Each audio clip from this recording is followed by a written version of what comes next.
अस्सलाम वालेकुम all members. मैं हूं शकूर प्रिंस और आप देख रहे हैं हमारा YouTube channel S M forex.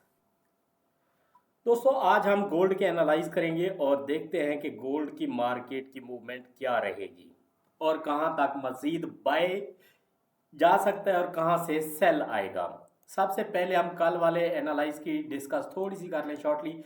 मैंने आपको पहला टारगेट यही दिया था 4166-67 और दूसरा था 4180-85। तो अल्हम्दुलिल्लाह ये फर्स्ट टारगेट तो मार्केट ने अचीव कर लिया है। मार्केट मजीद बाय जाएगी, लेकिन कहाँ तक जाएगी ये सारा कुछ देख लेते हैं। मैं अगर शॉर्टली आपको दोबारा से समझाऊं, देखें ये हमारे पास बन चुका है कैंडल रोन, जिसके बारे में कम ही लोग जानते हैं और मार्केट ने इसे रीटेस्ट कर लिया है। अगर मैं फिबोनाची लगाऊं इस लेवल से, आपको बताता चलूं शॉर्टली कि मार्केट ने कहां तक जाना है बाय, तो ये है आपका नेक्स्ट टारगेट 4265। ये आप लोगों ने याद रख लेना है। और अगर मैं इस कैंडल जोन से लगाऊं तो आपका फर्स्ट टारगेट जो आता है वो आता है 4331। अब एकदम से तो मार्केट ने ऊपर जाना नहीं, वो आहिस्ता आहिस्ता से इंशाल्लाह मार्केट बाय में रहेगी। काफ़ी सारे चांसेस यही है। आज के एनालाइज की बात कर लें तो कल का जो कैंडल क्लोज हुआ है ये हुआ है बेसिकली सेलिंग सेटअप के लिए, रिजेक्शन टाइप का। लेकिन मार्केट जो है वो अल्हम्दुलिल्लाह बाइंग प्रेशर के साथ बह जा रही है।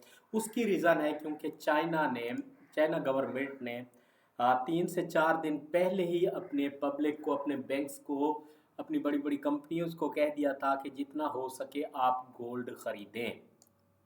तो गोल्ड जो है वो इस वजह से काफ़ी बह जा रहा है। आप अगर ट्विटर इंस्टॉल कर लें और उस पर जो बड़े बड़े इंटरनेशनल कंपनीज़ हैं या सियासत है, यूएसए वगैरह, ट्रंप साहब, इनको फॉलो कर लें तो आपको ये सारी सेटिंग समझ आ जाएगी। अभी मेरे पास इतना वक्त नहीं है कि मैं ये सारा कुछ आपको समझा सकूँ। आज के हम शॉर्टली एनालाइज करते हैं, देखते हैं कि मार्केट कहाँ तक बह जाएगी। तो सबसे पहले इस कैंडल जोन को पकड़ें। आपका अगला टारगेट पड़ा है 4180 का। यहाँ से मार्केट सेल ला सकती है। 4165-70 से अगर सेल आती है तो बेस्ट है, वरना आज के दिन 4180 आपका फर्स्ट टारगेट होगा। 4218-19 ये आपका सेकंड टारगेट होगा। यहाँ तक मार्केट ने जाना है इंशाल्लाह और जाएगी भी। अच्छा जी, अब आ जाते हैं H4 के अंदर। H4 के अंदर अगर हम मार्केट को समझें, ये मार्केट क्यों बह जा रही है, क्या रीज़न है और कहाँ तक जाएगी। सबसे पहले देखें मार्केट के अंदर ये रेजिस्टेंस का एरिया था, यहाँ से मार्केट ने ली सपोर्ट। ये सपोर्ट लेकर मार्केट ने पहले इस रेजिस्टेंस को ब्रेक किया, अब सपोर्ट बनाई, इसे सपोर्ट बनाकर मार्केट जा रही है बाई की तरफ। अब अगर हम मार्केट को पीछे देखें, ये एरिया ये आ गया हमारे पास रेजिस्टेंस का, ठीक है, ये ठीक है, ये आ जाती है हमारे पास रेजिस्टेंस। इसे हम ड्रॉ कर लेते हैं। जहाँ तक अब मार्केट के जाने के चांसेस हैं, इसका कलर मैं रेड कर देता हूँ। ये आपको पता है कि मैं अक्सर सपोर्ट का कलर ग्रीन और रेजिस्टेंस का कलर रेड रखता हूँ। तो ये आ रहा है हमारे पास 4178 से 4186 का। इस लेवल तक अगर मार्केट जाती है तो मार्केट यकीनन सेल आएगी। अगर हम सप्लाई डिमांड की बात कर लें, सबसे पहले लिक्विडिटी, ये मार्केट ने लिक्विडिटी क्रिएट की हुई है जिस वजह से मार्केट बह जा रही है। और आपको एक पैटर्न भी खूबसूरत बनता हुआ नज़र आ रहा होगा जिसे हम डब्ल्यू पैटर्न बोलते हैं। तो ये भी इंशाल्लाह कंप्लीट, आज के दिन काफ़ी चांस हैं कि मार्केट कंप्लीट कर लेगी इस पैटर्न को। मुश्किल जो स्नैरियो पड़ा है इस वक्त वो पड़ा है इसका 4170 से लेकर जहां तक मार्केट है 4165। अगर 70 के ऊपर कैंडल H1 का क्लोज करती है या आधे घंटे का कैंडल, तो फिर कंफर्म है कि 78 से 86 के दरमियान मार्केट जाएगी। वरना यहाँ से मार्केट को रीटेस्ट करने के लिए, सेल आने के लिए सेल लाजमी है, क्योंकि ओवरऑल अगर बाय जाती है तो फिर कुछ नहीं कह सकते कि मार्केट क्या करेगी। अच्छा खैर, ये सपोर्ट जहाँ से बनाई मार्केट ने, ये बाय जा रही है। पैटर्न को भी पता चल गया, ये लिक्विडिटी भी मार्केट ने क्रिएट कर ली है। अब मैं बात कर रहा था सप्लाई एंड डिमांड की। देखें, अगर हम पहली अपनी डिमांड देखें जो मार्केट की है वो कहाँ तक है, ये यहाँ तक, ये मैं लाइन लगाने लगा हूँ।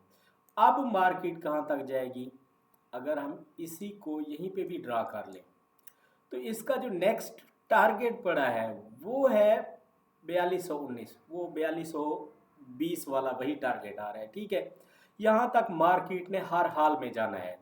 अब ये जाएगी कैसे? H4 के सेटअप फॉर एग्जांपल यहाँ से ये बाय गई, मार्केट आती है, यहाँ पे ये गैप पड़ा है, इस गैप को फिल करती है और उसके बाद अगर चाहे तो इस जोन को उठाकर मार्केट दोबारा से बाय जाए। ठीक है, इस तरह सेटअप बनाए, या फिर यहीं से मार्केट वापस आती है और यहाँ पे एक लिक्विडिटी क्रिएट करके मार्केट डायरेक्ट बाय की तरफ जाती है। तो ये जैसा भी करे इसने जाना बाय ही है, ये आप लोगों ने याद रख लेना है। H1 में आ जाते हैं। H1 के अंदर अगर हम डिमांड देखें इसकी, ये आ गई हमारे पास डिमांड। ठीक है, H1 की, इसको अगर हम देखें तो हमारे पास H1 के एक्यूरेट वही 4219 आ रहा है। अब देख लेते हैं इसकी सप्लाई कितनी है जहाँ से ये मार्केट मूव करेगी और फिर सेल आएगी। तो ये आ गई हमारे पास सप्लाई। ठीक है, अगर फॉर एग्जांपल मार्केट यहाँ से गिरती है इस एरिया से 8182 से, तो मार्केट को आना चाहिए वापस 4138 तक, मतलब इस एरिया तक आकर मार्केट दोबारा से बाय जाए। और अगर मार्केट 4205 से गिरती है फॉर एग्जांपल, तो फिर मार्केट क्या करेगी? इस रेजिस्टेंस को सपोर्ट बनाएगी, सपोर्ट बनाकर मार्केट दोबारा से बाय की तरफ जाएगी। खैर, आपको ये समझ आ गया कि मार्केट ओवरऑल बाय है। अच्छा जी, अब एक और अहम बात ये है, अगर आप हमारे फ्री वाले ग्रुप को ज्वाइन करना चाहते हैं जिसके अंदर हम अल्हम्दुलिल्लाह अपने सिग्नल देकर अच्छा खासा प्रॉफिट करते हैं, तो मेरे व्हाट्सअप नंबर 03036768 पर रब्ता कर सकते हैं। थैंक यू, अल्लाह हाफिज़।